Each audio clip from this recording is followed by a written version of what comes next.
What's up, guys? Ben here, bringing another video. You see, I am back home. You know, this baby pictures of me, as always, every time I'm here. Anyway, I said we'd do a Q&A video, so here it goes. I got about 15, 16 tweets. We had a bunch more, but I can only include so many as possible in this video, so I'm gonna go through them. Some of them are hot takes, some of them are questions. Gonna answer all of them and get through it, so let's dive in. First one off the rip, my friend Adam, who you've seen on my streams a bunch. Who would win in the ring, you or Celium? I'm knocking MC out 100%. There's no real explanation needed there. I don't think MC's talents are in the realm of physical. He's obviously a very good gaming individual, very good talented video gamer for sure, but in a boxing ring, yeah, he's getting knocked out for sure. All right, next we have my guy Mitch, OG. What teams do you expect to qualify as a 7th and 8th and just barely make it a champ? So right now I see top 8 is this: FaZe, Optic, Toronto, New York, top 4. I think the next set of teams for me are probably Seattle and Thieves. I think they're going to have enough points to make it through. And then my guess is Carolina. And in the last spot is hard. I think Boston doesn't make it. I think LAG doesn't make it. I think Miami doesn't make it. So that basically leaves like Minnesota or Vegas. I'm gonna say Minnesota. I think Vegas will just miss out by a couple of points, but we'll see how it breaks down. Let's keep it moving and grooving. We have my guy Drew. If you had to pick one thing in particular, what would it take to get the CDL more competitively balanced? Ooh, that's a really good question. I'm not sure what he means by competitively balanced. Like, does he mean like more parity amongst the teams in the league? Because I don't think that's really going to change. Or does he mean like better competition? I mean, I think it's obvious. If we're talking about this better competition, I think it's getting rid of like all of this online play that really matters. Maybe we use it for seeding for events, but at the end of the day, the land speaks, and let's have a better land format with group stage and a bracket that really determines the best winner. People that got to play 9 or 10 series over a weekend instead of right now. Like if you start a winners bracket, you're playing what, 3-4 series max? It's kind of wild. All right, we got a bit of an interesting one from Sam here. If the CDL is so concerned with revenue, why don't they save the ad space? Why don't they save the ad space in between maps? Sports media rights are highly valuable for the exact reason that viewership translates to ad sales. When I worked at Sky, the ads during Prime were a significant portion of revenues. I mean, I think it just comes down to the fact they haven't sold that inventory. Like if you wanted to put up like an L bar or a J bar ad, or you wanted to go to like a 70-30 with some branding, I think you could definitely do that in between maps, in between rounds. But I just don't think that inventory has really just been sold, to be honest. All right, we got a couple of hot takes, and the first one's going to come from Nicolina. The CDL, and it says parody account too. Anyway, the CDL should have a draft going in the mono for 2019 season with everyone being available. Drafting a player would turn them into a restricted free agent, like in the NBA,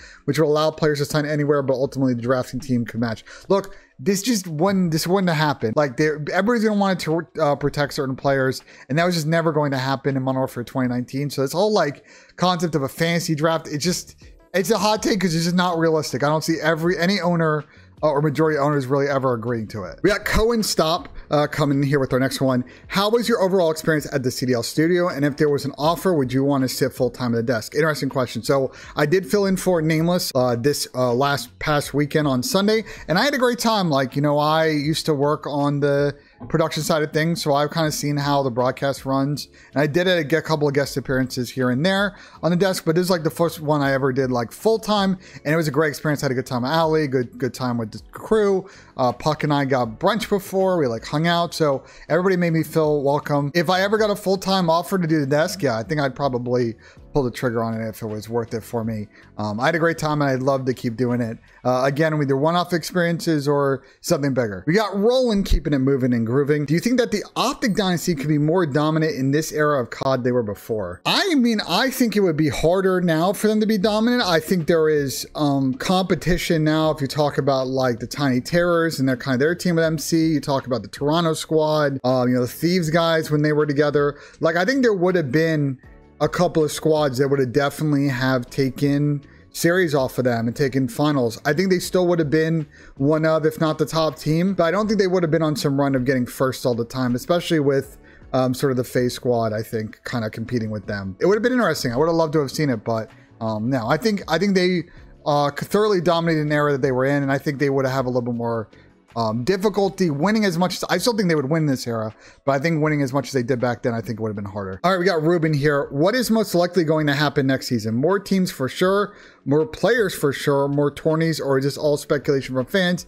In reality, not much will change. I want the business side of this. So from my understanding, basically, there are probably going to be changes next season. I think of the 3 you named, I would put expansion at the bottom, and more likely we're going to see more events next year. I think that's the most likely thing. As far as like more teams, more players, I mean, I don't see us going away from 4v4, so not more players, but more teams will bring more players. I think the expansion thing is very sort of TBD. I know league format and season format, like those conversations are ongoing, and owners have been giving presentations, so the conversations are flowing. But I think of the three, the most likely is we get more events next year. All right, a fun one from Solution. We've talked about this one on the flank a couple of times. Do any of the top players that aren't in the top four, example Gwyn, Ghosty, Geo, have a shot on getting on a top four team anytime soon? So I think the issue for a couple of these guys is that they are currently contracted to a team that has their team option. So let's say in the case of Dan Ghosty, that say Atlanta FaZe wanted to pick him up, they'd have to buy him off of LA Thieves, because I expect Thieves to pick up his option. I do think it's possible that, especially when you look at the Toronto situation, the New York situation, which are two teams I think are sort of in a lower tier from Optic and FaZe, I can see them going for a non-top four player in the offseason if they have the funds